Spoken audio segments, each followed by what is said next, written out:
गुरु की साजी निभाजी प्यारी सात संगत जी, प्यार और सत्कार से कहना धन निरंकार जी। सात संगत जी, जितने भी गुरु पीर पैगंबर इस धरती पर आए हैं, सभी ने एक ही मैसेज दिया है कि जाग जाओ और इस परमपिता परमात्मा को पालो। उठ जाग मुसाफिर भोर भई, अब रैन कहाँ जो सोवत है। जो सोवत है सो खोवत है, जो जागत है सो पावत है। सतगुरु इस तरफ इंसान को जगा रहे हैं कि इस परमपिता परमात्मा की तरफ जाग जाओ। संसार में कार्य व्यवहार करते हुए इस परमपिता परमात्मा को हमेशा याद रखो। यह जागने का जो सुनहरी अवसर है, यह सतगुरु ही हमें देता है और सतगुरु ही हमें सिखाता है। सतगुरु ही हमें समझाता है कि तू मुसाफिर है, तू यात्री है, पता नहीं तेरी यह जीवन की यात्रा कब और कहाँ ख़त्म हो जाए।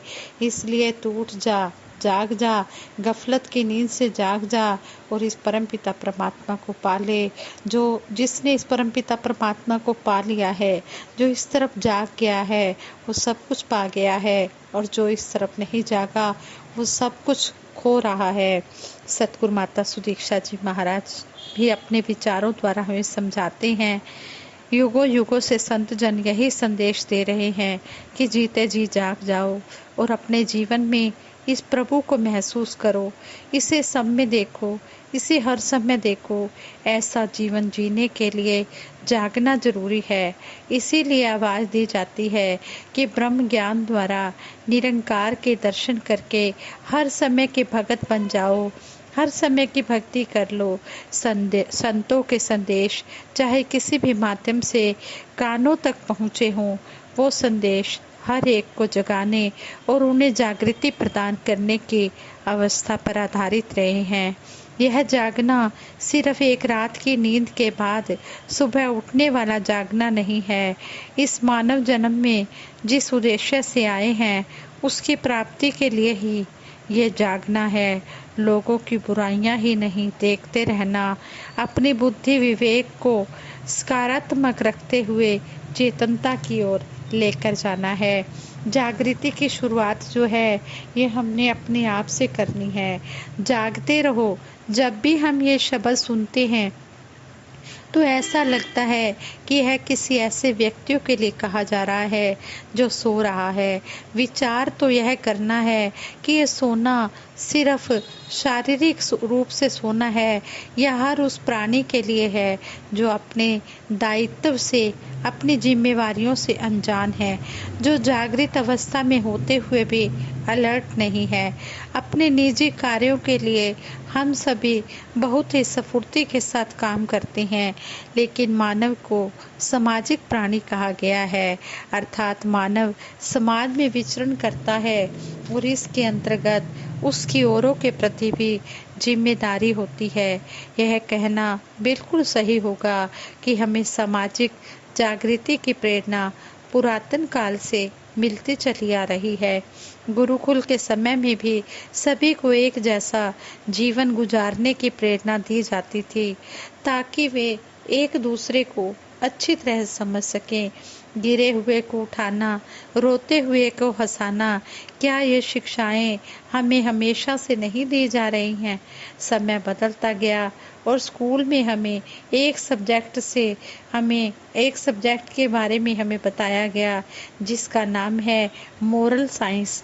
कुछ और बड़े हुए तो कॉलेज में बिहेवियर साइंस सब्जेक्ट से हमें हमारा परिचय करवाया गया। और आज हम देखते हैं कि बड़ी बड़ी कंपनियों में CSR, कॉरपोरेट सोसाइटी रिस्पॉन्सिबिलिटीज को कितनी महत्ता दी जा रही है। इसके अनेक रूप हैं, लेकिन उद्देश्य एक ही है कि सभी का भला। आज सतगुरु माता सुदीक्षा जी महाराज भी तो हमें अनेक रूपों में यही प्रेरणा दे रहे हैं, चाहे वो ऑफिस में अपने सहकर्मियों को एक गिलास पानी देना हो या वृक्ष लगाने हो या ब्लड डोनेट करना हो या सफाई अभियान हो, इन सब से बढ़कर सतगुरु हमें ब्रह्म ज्ञान के बारे में जानकारी दे रहे हैं, जो हमें यही सिखाता है कि हम सब मूल रूप से एक ही तो हैं। सबके पीछे सिर्फ और सिर्फ एक ही टारगेट है कि हर एक का भला। यही तो दिखाता है मैं से हम तक का रूहानी सफ़र। आज ज़रूरत है पहला कदम लेने की, और पहल होती है मुझसे। इस भाग दौड़ भरी दुनिया में कहीं ना कहीं मैं खुद पर ही ध्यान देना भूल जाती हूँ और सोचती हूँ कि यह शुरुआत कोई और करेगा। वो एक प्रसिद्ध कोट भी है, if you feel a sense of social responsibility, first of all keep working on yourself, being peaceful yourself is the first step if you want to live in a peaceful universe. अगर आप सामाजिक दायित्व का एहसास करते हैं तो सबसे पहले अपने आप पर कार्य करना जारी रखें।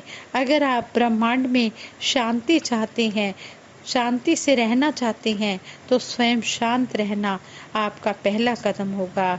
आइए सदियों से दी जा रही इन सिखलाइयों को याद करते हैं और असल में जागते हैं। नारी जागृति ही नारी सशक्तिकरण का आधार है। परिवार को मजबूत बनाने में नारी का विशेष योगदान होता है। अलर्ट व जागरूक नारी पूरे समाज को बदल सकती है। आज की नारी भिन्न भिन्न फील्ड व लेवल्स पर सम्माननीय स्थान प्राप्त कर चुकी है। हिस्ट्री में अनेकों ऐसे एग्जाम्पल हैं जिसमें महारानी लक्ष्मीबाई, रानी पद्मावती जैसी वीरांगनाओं ने अपनी खुद की रणनीति बनाकर यह एहसास करा दिया कि वे किसी से भी कम नहीं है। रानी लक्ष्मीबाई व जीजाबाई जैसी नारियों ने अपने दृढ़ संकल्प व आत्मविश्वास से समाज का गौरव बढ़ाया। अनेकों महिलाएं भारत पर नारी को गौरवान्वित करने में प्रेरणा स्रोत बनी है। भारतीय संस्कृति में कहा गया है, यत्र नार्यस्तु पूज्यन्ते रमन्ते तत्र देवता। जहाँ नारियों की पूजा होती है वहाँ देवता का सम्मान, जहाँ नारियों की पूजा होती है उनका सम्मान किया जाता है, वहाँ देवताओं का वास होता है।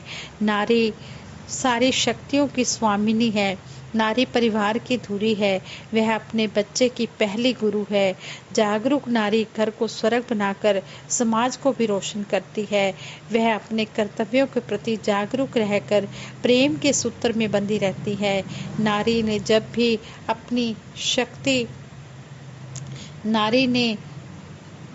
अपनी शक्ति को पहचाना, उसने समाज को एक नई दिशा प्रदान की। नारी प्रेम की महासागर है, समर्पण और त्याग की देवी है। श्री गुरु नानक देव जी महाराज ने भी नारी शक्ति का सत्कार करते हुए लिखा है, भंड जमिए भंड निमिये भंड मंगण विहाऊ, भंड होवे दोस्ती भंडहु चले राहू, भंड मुआ भंड भालिए भंड होवे बरधाणु, सो कियो मंदा आखिए जित जम्मे राजान। अर्थात स्त्री से मानव का जन्म होता है, स्त्री से ही मानव का विवाह होता है। इस प्रकार संसार का क्रम स्त्री से ही चलता है। नारी राजा तक को जन्म देने वाली है, फिर उसके महत्व को कम क्यों समझा जाए। यदि हम निरंकारी मिशन का इतिहास देखें तो जगत माता बुद्धवंती जी ने शहंशाह बाबा अवतार सिंह जी महाराज के साथ रहकर निरंकारी जगत के बच्चे बच्चे के लिए अपनी पूर्ण सेवाएं समर्पित की। वहीं शहंशाह जी के संकेतानुसार बाबा गुरबचन सिंह जी महाराज ने निरंकारी परम ममता में निरंकारी राजमाता जी को अपने साथ स्टेज पर सुशोभित कर महिलाओं के सम्मान की अनूठी मिसाल पेश की। इसी लड़ी में निरंकारी राजमाता जी सेवा दल की वर्दी पहनकर महिलाओं के लिए प्रेरणा का स्रोत बनी, और फिर निरंकारी जगत में बहनों ने सेवा दल की वर्दी पहननी शुरू की, जिसका आज हम विस्तार रूप देख रहे हैं। इस लड़ी को और आगे बढ़ाते हुए युग निर्माता माता सुविंदर हरदेव जी महाराज ने सतगुरु बाबा हरदेव सिंह जी महाराज के साथ मिलकर बहनों के अंदर एक नया जोश व उत्साह भरा। सतगुरु रूप में माता सुविंदर जी ने भी नारी जाति को एक नई दिशा दी। आज वक़्त के रहबर सतगुरु माता सुदीक्षा जी महाराज नारी के रूप में प्रकट हैं। इन्होंने बुजुर्गों के होश व नौजवानों के जोश को साथ मिलाकर इस सत्य की मिसाल को पूरे विश्व के कोने कोने तक पहुंचा दिया है और निरंकारी महिला समागम, निरंकारी यूथ सिंपोजियम व गुरुमत गोष्ठियों द्वारा विश्व का मार्गदर्शन कर रहे हैं। निरंकारी जगत इको नूर है सबदे अंदर, नर है चाहे नारी की बात को प्रकट करता है।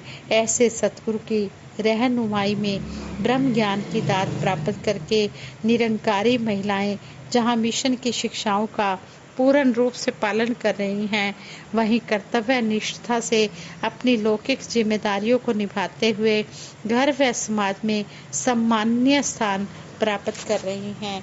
इस प्रकार चेतन व जागृत नारी पूरे समाज के लिए प्रेरणा का रूप बन रही है। इस तरह जो ये विचार हैं ये नारी रूप पर भी दिए गए हैं। तो जहाँ नारियों को इतना सम्मान दिया जाता है वहीं पर देवता निवास करते हैं। इसलिए हर एक घर में नारी का आदर सम्मान हो, नारी की इज्जत हो। इस तरह आज हमारे वक़्त के सतगुरु भी समझा रहे हैं और पहले भी जितने गुरु पीर पैगंबर हुए हैं सभी ने यही समझाया है कि हमने नारियों का सम्मान करना है। राज संगत जी ये विचार करते हुए दासी से बहुत सी गलतियां भी हुई होंगी, उन गलतियों को ना चितारते हुए दासी को माफ़ कर देना और आगे के लिए सद्बुद्धि देना, सद्विचार देना, सद्मार्ग देना। सास संगत जी दासी सबके भले की कामना करते हुए सिमरन करवाए कि आप सभी ने मिलकर सिमरन में साथ देना है। तू ही निरंकार मैं तेरी शरण हाँ, मैनू बख्श लो। तू ही निरंकार मैं तेरी शरण हाँ, मैनू बख्श लो। तू ही निरंकार मैं तेरी शरण हाँ, मैनू बख्श लो।